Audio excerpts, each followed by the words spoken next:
What's up guys, welcome to another video by Alpha Callum, and in this video I'm going to talk about what I wish I knew when starting dropshipping, Shopify dropshipping in particular. So if you don't know my story, I started about this time last year, last October 2016. My first store was actually a clothing brand and it really did fail. I think I made one sale in total after about 4 months, which is pretty crazy. I blew pretty much all my money on ads, on Shopify, and on a bunch of like worthless shit that didn't really do anything for my business or help me at all. So that kind of failed and it was quite discouraging. But I recently, well not recently, about 5 or 6 months ago I got started again and I've been seeing a lot more success recently. So I just wanted to go over 6 different tips I have down about what I would recommend for beginners to do, and really just mistakes that I made or a mindset I had going into this business that I would definitely change if I started again. So the first thing I wanted to talk about was you get out what you put in. What you put in. Now picture this. Imagine we have 2 different dropshippers. One person tests 1 product per week. Another person tests 3 products per day. So who's going to win? Obviously it's the guy that tests 3 products per day, because he tests in like a week what one guy would test in a year, I don't know. But 3 products per day times 7 days in a week, that's 21 products in a week. And if you don't find a winner, if you don't find products that can make you 4 or 5 figures from that, then really you're doing something wrong, because the most losing streak I've ever had is about 9 or 10 before I hit something that made me quite a lot of money. And once you find one product, you generally get the gist of types of products you should look out for. I'll probably do another video on that. But really guys, you should just be testing, and this is a business, this isn't a hobby. If you treat it like a hobby, you're going to get hobby results. So the second thing I wanted to go over is it can take time. God, I can't spell. It can take time to see an ROI, which is a return on investment. So Shopify actually has very low barriers to entry. It's like $30 per month after a 14-day free trial. Facebook ads and Instagram influencers can get expensive, but even then you can still do organic methods like SEO, Instagram pages using bots, which have worked. They don't work great, but you know, it's basically free sales.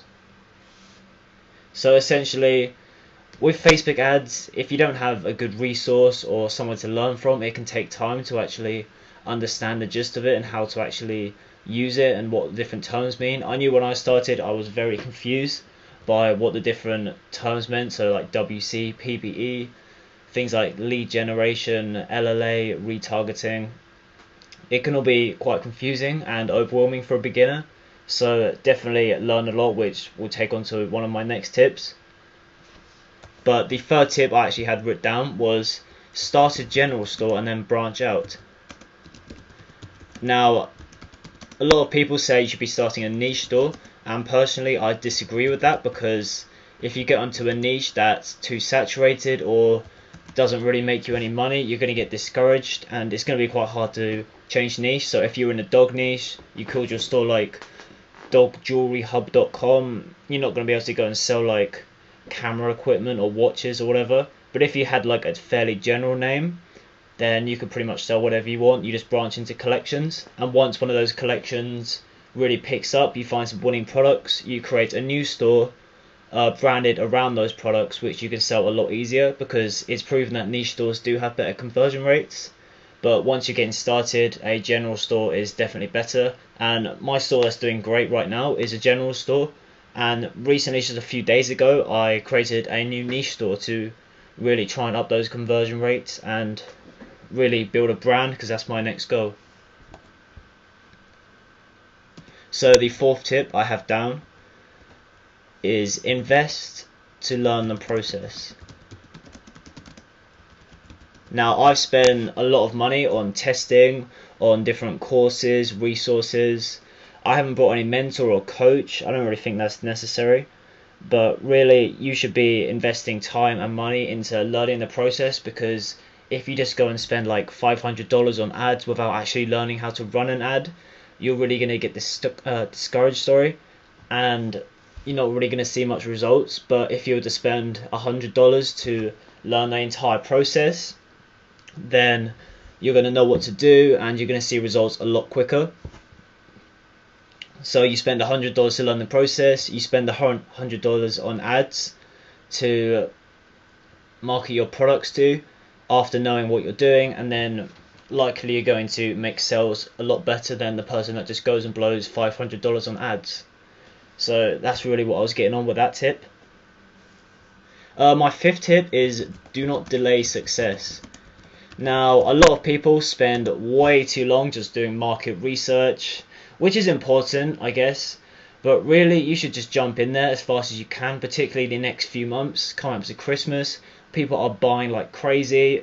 Stores are going to spike, especially over the Black Friday and Cyber Monday period.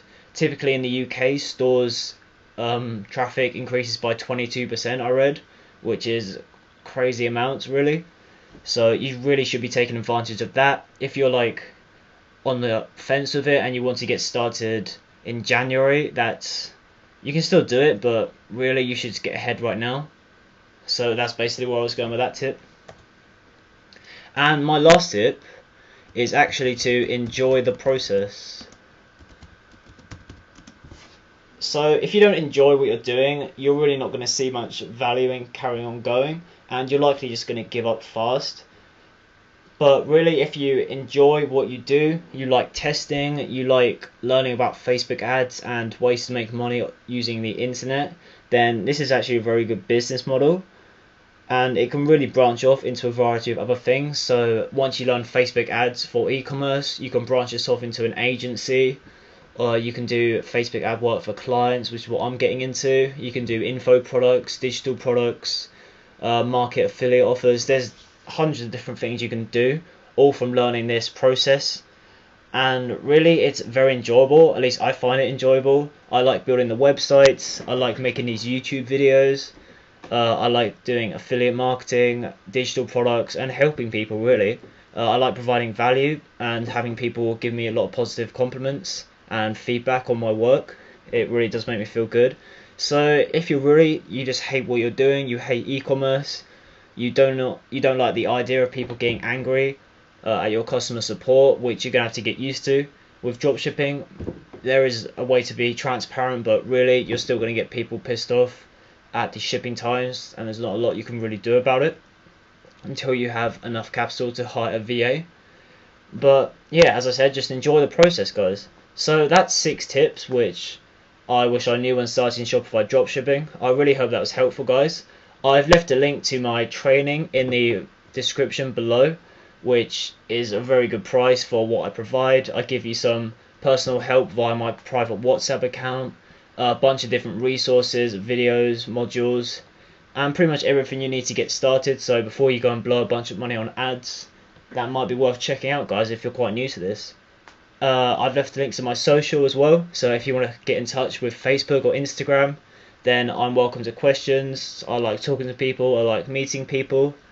I'm 17 years old, if you don't know. I've been doing this for the past year, and I've met a hell of a lot of people on this journey, guys, and it's really just kicking off the past year. My next year goal, I want to hit 6 figures, so let's just try and do that first. But I hope that video was helpful, guys. I hope you found some value there, and enjoy your day.